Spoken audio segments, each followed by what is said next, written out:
Spinning refers to the baby's spiraling motion through the pelvis. Where do you feel it? I want you to remember in your body, everybody's a little different.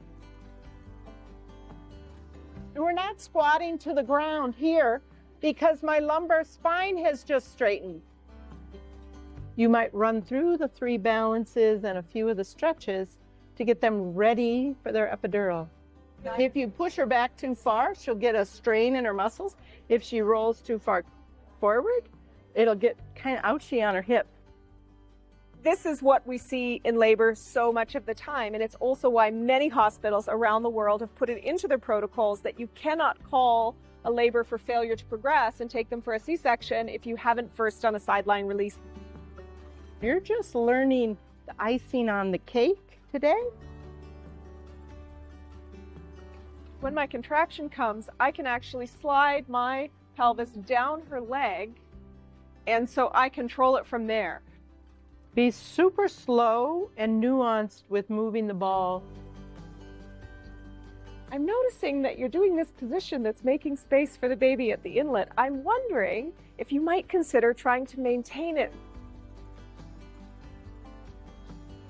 She's coming down into position. We make sure she's got a flexed chin, so really let this chin come. What we have is a difference between stagnation and motion. If you're looking at spinning babies through that lens, you're going to miss the nuances.